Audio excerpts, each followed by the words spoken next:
Okay, willkommen zurück zu Nagarjuna. Wir kommen zu Kapitel 17. Und dieses Kapitel ist irgendwie seltsam, weil du es verstehen kannst. Ich stelle mir vor, wie Nagarjuna da sitzt und sich dachte, ich werde ein Kapitel schreiben, das Sie verstehen können. Wahrscheinlich wird dir jetzt gleich langweilig. Lasst uns damit beginnen. Nun, es lohnt sich zu sagen, dass du dich fragen könntest, warum hat er jetzt ein Kapitel geschrieben, das wir verstehen können? Warum gibt er uns plötzlich nach 16 unverständlichen Kapiteln ein einfaches Kapitel? Ich denke, es ist sehr interessant, ein paar Stunden damit zu verbringen, zu versuchen, zu ergründen, warum Nagarjuna so etwas tut. Hier ist also der Name des Kapitels. Ich weiß nicht, ob ihr bemerkt habt, zum Beispiel Tim hat aber die Schreibweise geändert. Jemand hat die Schreibweise geändert, wahrscheinlich Johnny Lama. Statt eine Untersuchung von Karma zu sagen, sagt er, lasst uns Karma untersuchen. Es ist interessant. Er benutzt ein Verb. Lasst uns Karma untersuchen. Dieses Kapitel wird die Untersuchung von Karma genannt. Lasst uns also zum ersten Vers gehen. Möchtest du lesen, Tim?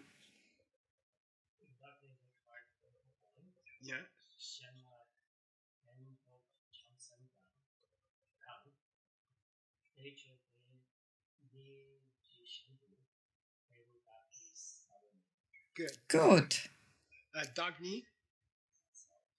Selbst, ja. Aber das ist heikel, weil er sagt, ich selbst. Wo wird er hingehen?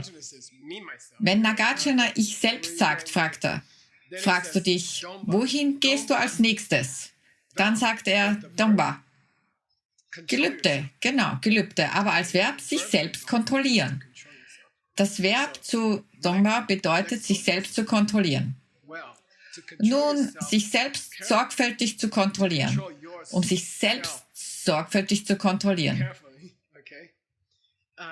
In Wirklichkeit ist es Jamba. Jamba. Liebe, es ist Liebe. Bedeutet also Gedanken der Liebe. Bedeutet anderen zu helfen. Gedanken der Liebe, bei denen du anderen helfen möchtest. In diesen Versen heißt es immer wieder, übrigens, wenn du ins Kloster gehst und hörst, wie die Kinder das auswendig lernen.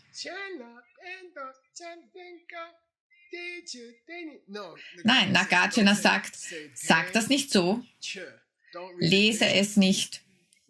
Was ist der Unterschied? Decho. Das ist Jo. Das ist Dharma.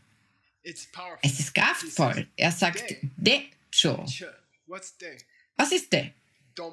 Domba und Damba. Kontrolliere dich selbst, bevor du andere verletzt. Sei nett zu anderen und liebe andere. Sag nicht Decho, sag Decho. Das ist Dharma. Ja, und Johnny Lamas fügt dort ein hinzu. Du hast Schuhe an. Weiß, ja, weiß. Das ist reines Dharma. Johnny Lama sagt, das ist Dharma so weiß wie Schnee. Bild?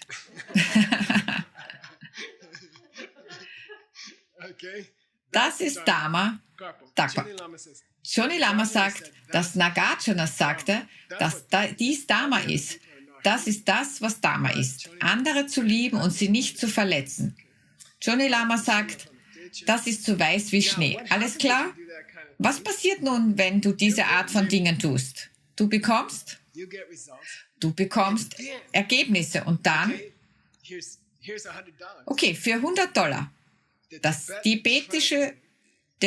tibetische Übersetzer hat, okay, Christina, er hat die Mehrzahl hinten mit eingefügt. Als er Früchte oder Ergebnisse schrieb, benutzte er die Endung, welche die zwei Ergebnisse bedeutet. Wieso? Es ist am Ende der dritten Zeile, falls du es erraten kannst.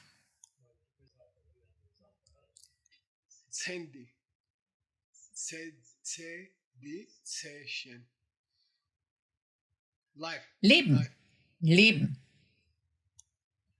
Leben, Chandila, in diesem Leben und in deinem zukünftigen Leben. Für $100.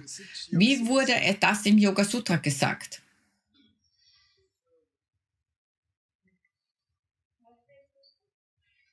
Im ersten Kapitel des Yoga Sutras sagten sie exakt dasselbe.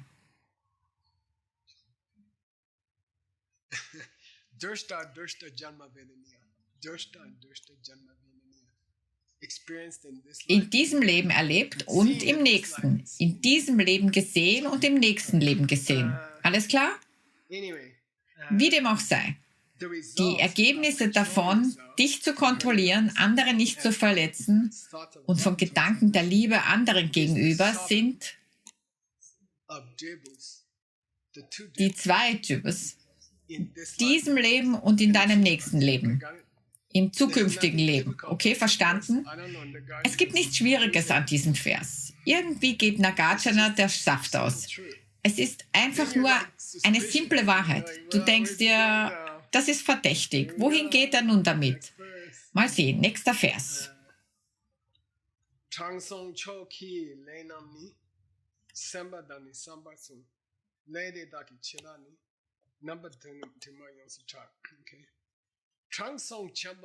Bedeutet der große Weise ist Siddhi?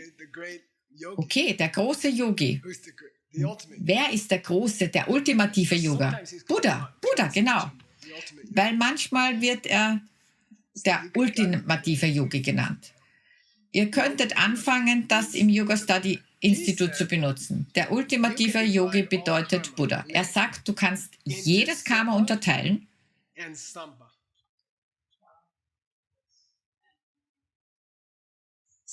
Sam, Vergangenheitsform.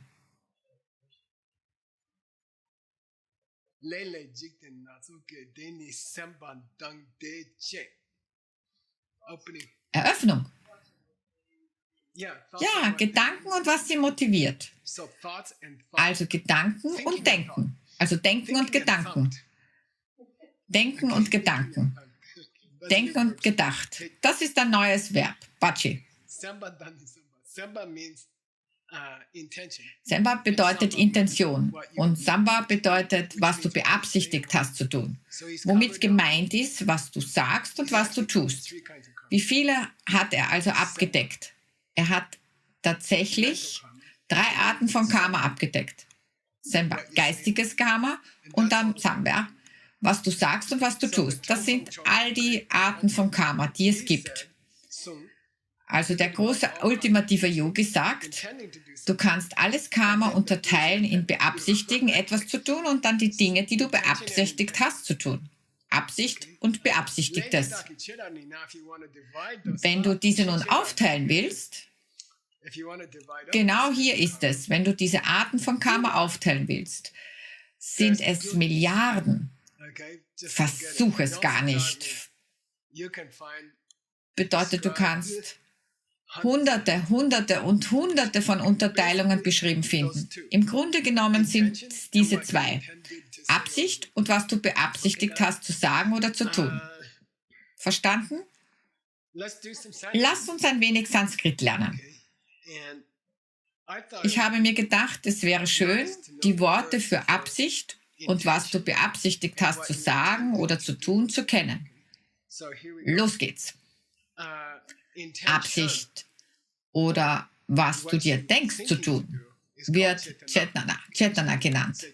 Chetana, sagst Chetana. Auf Tibetisch heißt es Sempa. Wie lautet die Definition von Karma auf Tibetisch? Karma ist, daran zu denken, etwas zu tun. Rohes Karma. Rohes Karma ist die Absicht. Es kommt von den Wurzeln Che, was denken und bedeutet, was eigentlich wortwörtlich scheinen bedeutet. In der Antike glaubte man, das Denken die Welt erleuchtet. Wenn du stirbst, wird die Welt dunkel. Verstehst du, was ich meine? Deshalb wird die Welt locker genannt, was Lucid bedeutet. Gleiche Wurzel. Roach, genauso Roach. Von innen heraus leuchten, damit die Welt durch den Geist erhellt wird. Der Geist wird also Chit genannt. Was Chit bedeutet? Hier wird es Gwait genannt. Früher war es einmal Chit, dann wurde es zu Gwit und dann wird es zu Gwait und dann wird es zu Gwait und dann wird es zu Weiß. Oder Getreide, weil es weiß wird, wenn du es malst. Getreide ist also das weiße Korn. Der Geist erleuchtet also die Welt. Und deshalb wird der Verstand der Weismacher genannt. Okay, verstanden? Chit. Wenn du Russisch kannst, da gibt es viele, viele Wurzeln. Chitat bedeutet in Betracht ziehen, Chitat bedeutet lesen. Okay, ich lasse das, okay? Jetzt das Gegenteil. Sampa auf Tibetisch, was du gedacht hast, das heißt, was du tust und was du sagst. Sagen wir mal so, das Gedachte. Das ist nur eine einfache Passivform, richtig? Mit dem Ja, Chitava. Das, was du dachtest, das Twa, kam ins Englische als John, wie die Locomotion oder Aktion. Das macht es zu einem Substantiv. Cool, wir haben unsere, merkt ihr nur, Chit bedeutet zu denken. Und es verknüpft mit Erleuchten. Chit bedeutet scheinen. Schein kam davon. Alles klar, los geht's. Nächster Vers. Was ist also ungewöhnlich an diesem Kapitel bisher? 2 Verse hintereinander haben wir verstanden. Wovon zur Hölle redet er? Er scheint Leerheit nicht angesprochen zu haben. Ich behaupte, dass dies der erste Vers ist, in dem er nicht es erwähnt. Und er hat schon 2 davon hintereinander, was eigentlich verdächtig ist. Hier sagen Universitätsgelehrte, dass jemand dieses Kapitel hinzugefügt hat, was ich nicht für wahr halte. Aber wie dem auch sei, es ist ein wenig verdächtig. Okay, los geht's. Universell falsch geschnitzt. Das könnt ihr herausfinden. Was ist Semba? Karma des Geistes. Was ist Samba? Was ist das Ding, das du gesehen hast? Das ist Lust. Und was? Körper und Sprache. Genau, Körper und Sprache. Was du sagst und was du tust. 3 hintereinander. Irgendetwas geht hier definitiv vor sich. Was ist das Bild? Okay, selbst das Bild war langweilig. Deshalb habe ich ein Bild von oben ausgewählt. Warte, entschuldige, nein. Das ist vom letzten. Das ist Denken und Gedanken. Der Ballon ist Gedanke, ich erkläre es dir. Hier sind Sprechen und Handeln, welche von Denken kommen. Alles klar. Lasst uns versuchen, einen Vers zu finden, der herausfordernder ist. Oh, hier ist einer. In den nächsten 2 Versen unterteilt er 7 Arten von Karma. Er hat uns versprochen, was war das? Chicheda. Er versprach uns viele Kategorien von Karma. Hier sind sie nun. Hier ist die einfachste und es ist faszinierend, was Nagarjuna für eine Unterteilung von Karma hält. Wenn mich jemand fragen würde, was die unterschiedlichen Arten von Karma sind, dann würde ich sagen, die 10 guten Taten oder die 10 Untugenden. Stattdessen geht er in diese komische Richtung, was so typisch für Nagarjuna ist. Los geht's. Nun, na. Das ist einfach. Sprechen. Na, sprechen. Alles klar? Ist zum Beispiel ein verbreiteter tibetischer Name, der bedeutet die Kraft der Sprache. Also, na, dann sagt er, und ihr kennt Miknopa, Akshobhya, unerschütterlich, unbeweglich wie ein Berg. Was ist also, was bedeutet? Sprache und Aktion. Physische Aktion. Es ist interessant, er nennt es Bewegen. Deinen Körper bewegen. Wie viele Arten von Karma bis jetzt? 2. Okay, 2. Okay, Tim. 200 Gulden. Aus dem Abhidhamma. Namrik.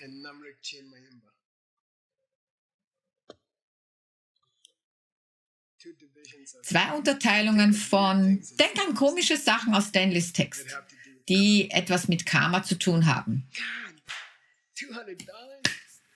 $200. Mist. Genau, eine ist, was ist ein klassisches Beispiel? Wenn du ein Gelübde nimmst, wenn du auf die Knie gehst und diese Hühnerstellung einnimmst, dann kann jeder deine Motivation erraten. Das ist, du könntest ans Mittagessen denken, aber anhand der Form kann also jemand deine Motivation erraten. Später hast du laut der Abhidhamma dann wie eine Aura oder einen Heiligenschein um dich herum, was für deine Gelübde Einfluss hat. Bleibt unsichtbar. Du kannst in die Bar gehen und du kannst, mein Übersetzer in der Mongolei sagte, das ist so süß, Geshe-la, du hast mein Leben ruiniert. Das 2. Mal, als ich dort war, hatte er einen Bart. Und ich fragte, was ist los? Und er sagte, Geshe-la, wir waren im nationalen Fernsehen und haben Dharma unterrichtet. Und ich sagte, ja und? Er antwortete, ich kann nicht mehr in die Bar gehen. Jeder fragte mich, ich musste mir einen Bart wachsen lassen, damit mich niemand erkennt. Wie dem auch sei, warum? Wir sprechen darüber. Du kannst nicht erraten, dass der bärtige Kerl in der Bar die karmische Aura hatte und im nationalen Fernsehen Dharma unterrichtete. Wenn die ersten beiden sind, dann wird das nächste eine nicht kommunizierende Aura. Jetzt wird er über die Aura sprechen. Bis jetzt haben wir 2. Wir haben Sprache und physische Bewegung. Nun haben wir Ramnik Ming. Und das nennt er, und du gibst nicht auf. Du gibst nicht auf. Joni Lama sagte, das ist Nagarjunas Abkürzung für du gibst nicht auf. Mignutma. Du implizierst, dass du, wenn du bist, dann bist du. Wenn du aufgibst, dann bist du. Also, warum nennt Nagarjuna gute Taten nicht Taten aufgeben? Weil du schlechte Taten nicht aufgibst. Er beschreibt gute Taten als Nicht-Taten aufgeben und das bedeutet schlechte Taten nicht aufgeben, was gute Taten sind.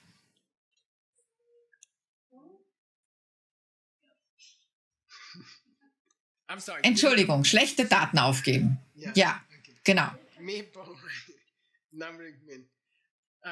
Es tut mir leid, dass ich das irgendwie vermasselt habe. Lass uns es nochmals durchgehen. Bedeutet, es tut mir leid. Du gibst schlechte Taten nicht auf. Ich habe es beim ersten Mal richtig gesagt. Was wäre das?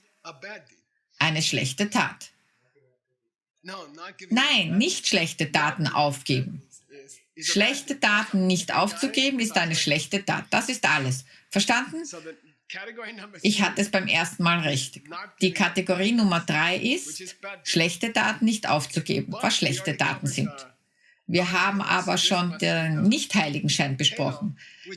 Dies muss also der Heiligenschein, was bedeutet, dass dies ist das Nachleuchten, das du bekommst. Joni Lama spricht von, und nebenbei, dies ist im Abhidhamma. Als man im alten Indien ein Gewerbe beitrat, musste man einen Schwur ablegen, diesem Beruf nachzugehen. 2 berühmte Gelübde gaben Metzger und Militärsoldaten. Ich werde Menschen erschießen, ich werde Menschen töten. Das nennt man, was ist das? Antigelübde. Es ist ein Antigelübde. Ich schwöre, den Beruf meines Vaters für den Rest meines Lebens auszuüben.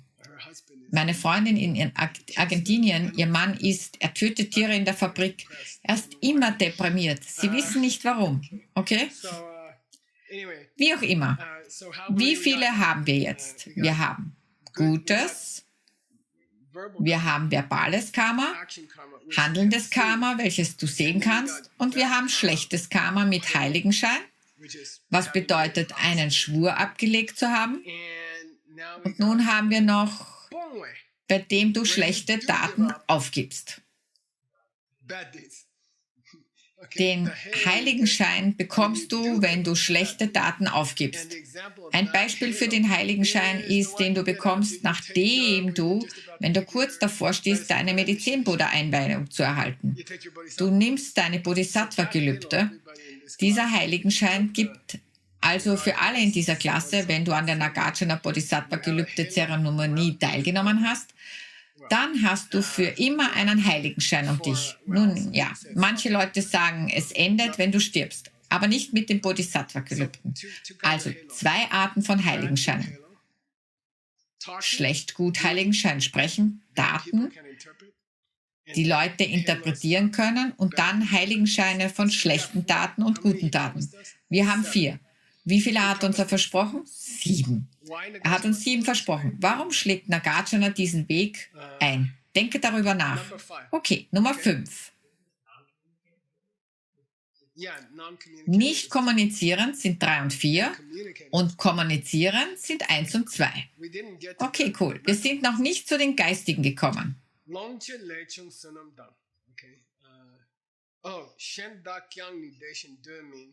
Das bedeutet, wende dies auf alle anderen an. Wende dies auf alle anderen an.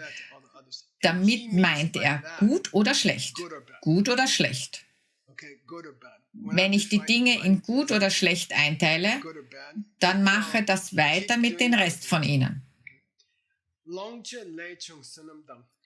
Das ist interessant. Materielle gute Taten im Zusammenhang mit dem Dharma. Materielle gute Taten im Zusammenhang mit den Dharma. Eine Spende zur Rettung von Büchern an den Goldclub oder eine Spende für den Bau einer Stupa für den Medizin-Buddha. Das hat eine spezielle Bezeichnung in Abhidharma. Das ist sehr interessant. Ich habe zum Beispiel 30 Jahre damit verbracht, in New Jersey zu renovieren, das mongolische Kloster. Ich habe viele der Häuser wieder aufgebaut und solche Sachen. Ich bekomme immer noch Zinsen dafür. Solange ein Mönch in diesem Haus sitzt, kriege ich Zinsen, karmische Zinsen. Das nennt man. Was ist also Nummer 5? Es ist Nagarjuna, denkt, es ist wichtig, dieses spezielle Karma zu isolieren. Was du von physischen Spenden oder Beiträgen zu Dharma bekommst, welches dich überleben wird oder was deine momentane Beteiligung überleben wird, nachdem du aus dem Goldclub ausgetreten bist. Wenn der Goldclub eine Menge Bücher gerettet hat, dann bekommst du jedes Mal, wenn Geshe-la dieses Buch in einer Klasse benutzt, immer noch karmische Zinsen. Das ist cool. Aus irgendeinem Grund ist Nagarjuna der Meinung, dass es wichtig ist, dieses Teil auszusondern. Das könnte also ein Gesprächsstoff in einer Studiengruppe oder so sein. Alles klar? Es bedeutet, dass das Projekt Medizin-Buddha-Stupa oder das Projekt zur Rettung der Bücher interessante Projekte sind, weil man immer wieder Zinsen von ihnen bekommt. Selbst wenn du die Gruppe verlässt, bekommst du immer noch Zinsen daraus. Alles klar? Cool. Ich bekomme immer noch Zinsen von all dem. Ich habe zum Beispiel ein Wassersystem in Seramay aufgebaut. Jedes Mal, wenn ein Mönch einen Schluck daraus nimmt, bekomme ich mehr Karma. Und das Gleiche gilt für das Gegenteil. Johnny Lama sagte, dass das Errichten einer Einrichtung zum Töten von Kühen ein Beispiel dafür wäre. Wenn du es baust, dann werden dort Kühe weiterhin getötet. Und du kriegst weiterhin karmische Zinsen. Das sind 6. Wir haben nun 6 besprochen. Was wird Nummer 7 sein? Die vorangegangene Absicht. Die vorangegangene Absicht. Was zum Beispiel, bevor du diese 6 getan hast, was du gehofft würdest erreicht werden. Gut oder schlecht, aber er fügt sie zusammen. also sind sie 7. Wir bekommen also nicht die gleiche Anzahl, wie er einige zusammenfügt. Jemand, der das super akzeptiert. Wer? Der Buddha. Das sind die Unterteilungen zu dem, was er zuvor als nur 2 beschrieben hat. Nun hast du die 7. Noch keine schwierigen Verse. Ich glaube, er wird uns in den Hintern treten. Ich glaube, etwas ist im Anmarsch. Ich rate nur. Da ist ein Bild. Versuche mal, ein Bild von diesen 7 zu finden. Viel Glück. Ich habe mir gedacht, du weißt schon gutes und schlechtes Karma oder so. So etwas in der Art. Wie auch immer, machen wir weiter. Nun endlich, warum hat er uns eine Falle gestellt? Mit dieser ruhigen, verständlichen Diskussion über Karma. Weil uns das nun erwartet.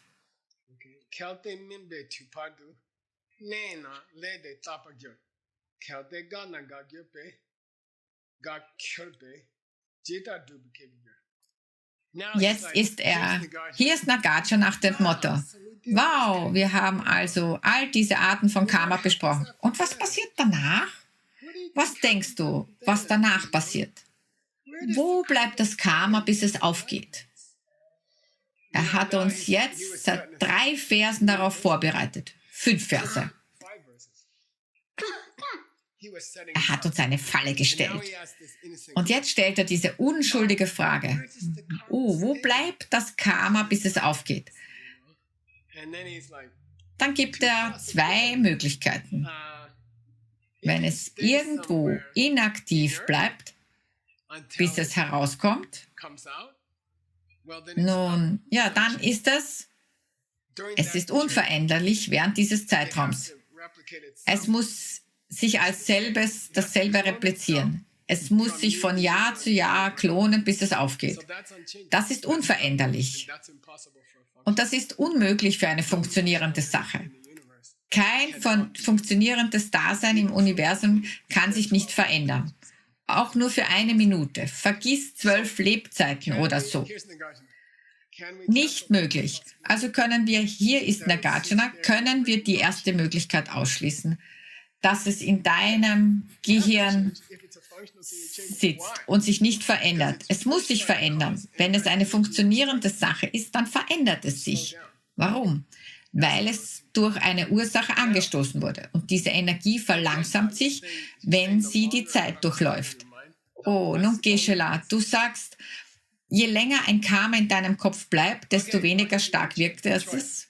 Okay, nun hier ist die andere Möglichkeit. Wenn du sagst, es ist nicht unveränderlich, dann hört es auf. Und wir müssen nicht die Ergebnisse des Karmas erleben. Ja.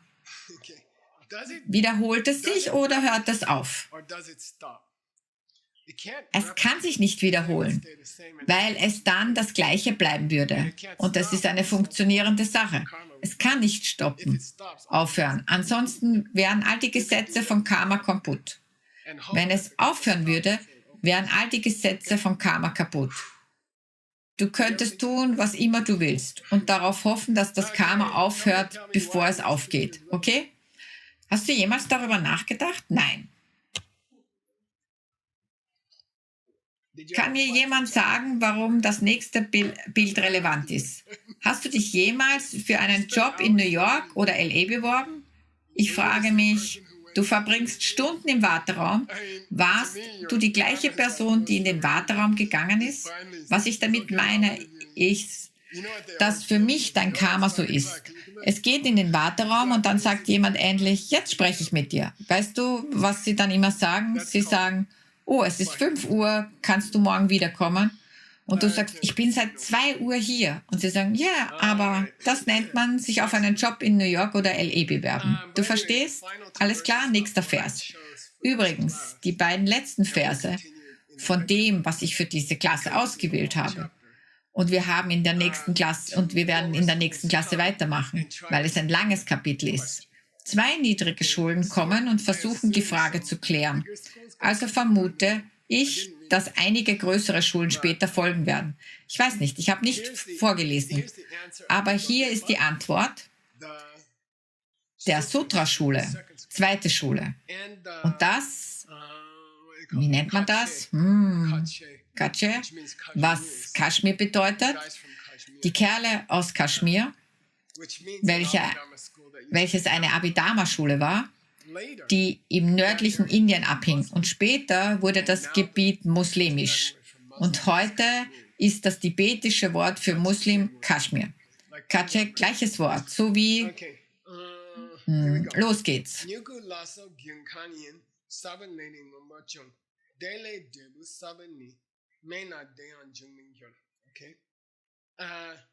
Zuerst hast du den Samen.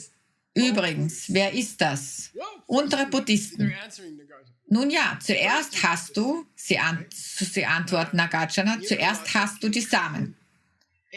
Dann öffnet er sich und du hast einen Strom.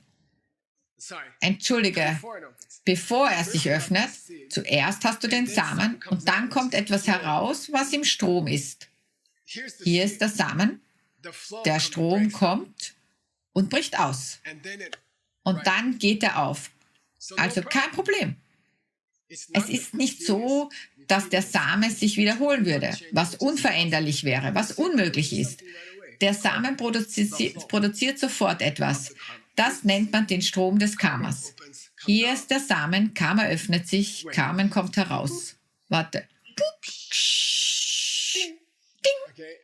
Okay, und das ist die Reifung des Karmas, also kein Problem. Reift der Samen sofort zum Karma an? Nein, er fließt. Was passiert dann? Am Ende des Stroms öffnet er sich in das Ergebnis, verstanden? Deshalb besteht kein Problem.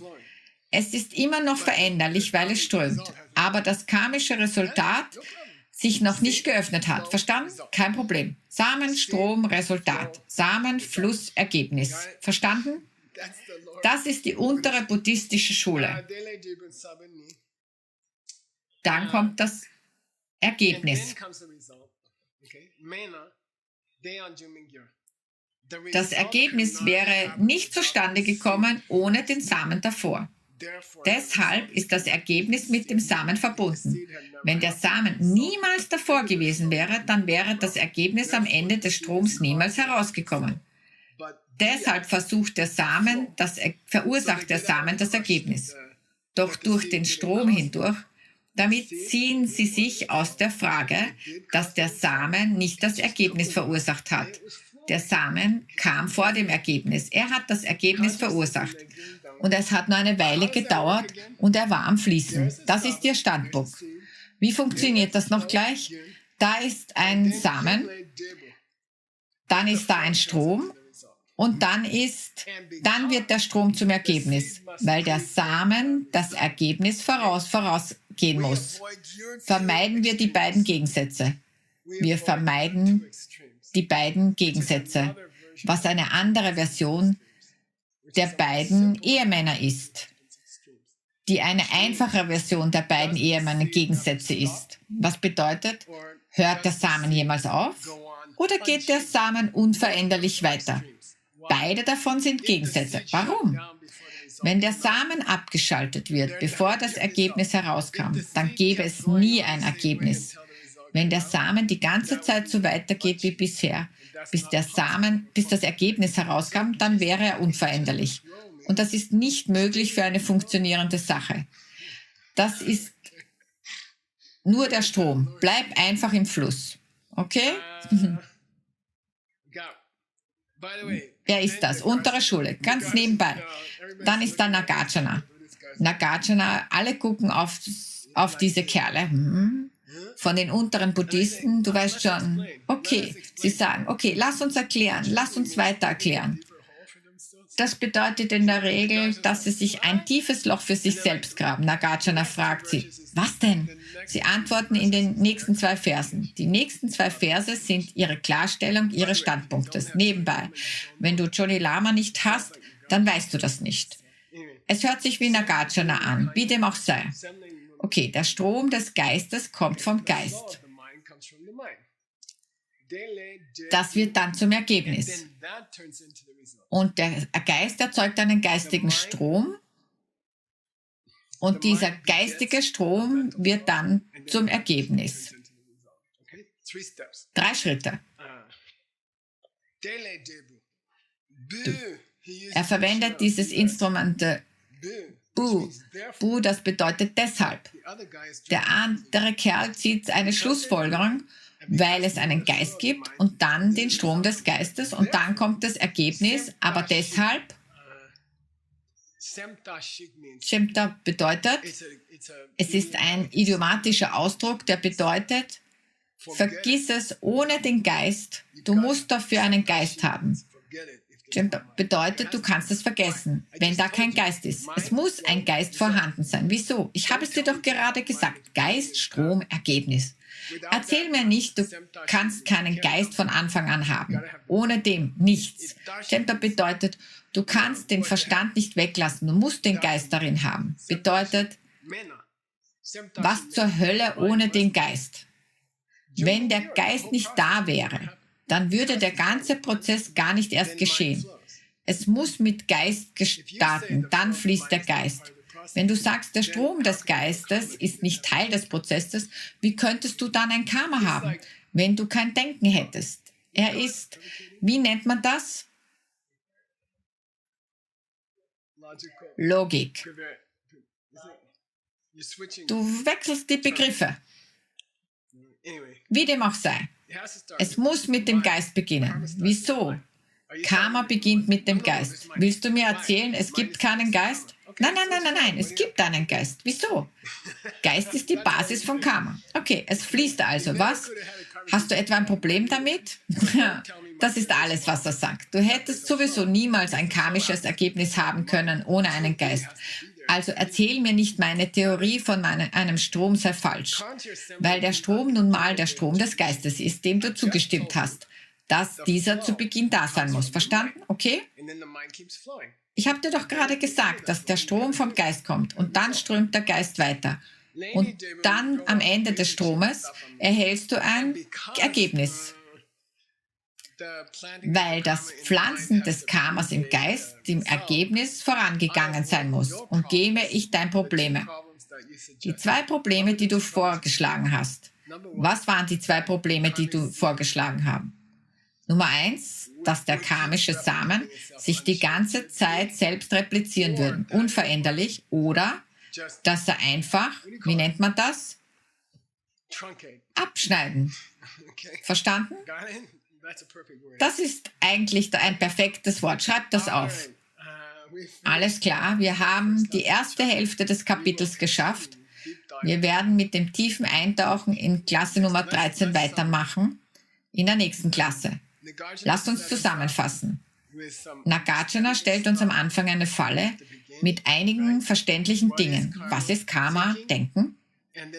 Und dann die Aktion und die Sprache, die vom Denken motiviert sind. Dann ist er auf 7 verschiedene Arten eingegangen, die das Heiligenscheinzeug beinhaltet. Er betonte und er hatte eine auffällige Vorliebe für physische Dharma-Aktionen, physische Unterstützung, wie das Input-Projekt. Dann sind wir dazu übergegangen zu diskutieren, ob oder ob nicht, was. Wie bleibt der Samen im Geist? Wenn er sich nicht verändert, ist da ein Problem. Wenn er stoppt, ist da ein Problem.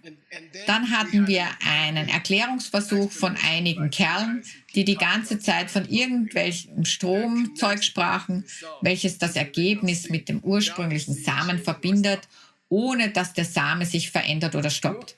Cool. Alles klar. Sehe dich in der nächsten Klasse.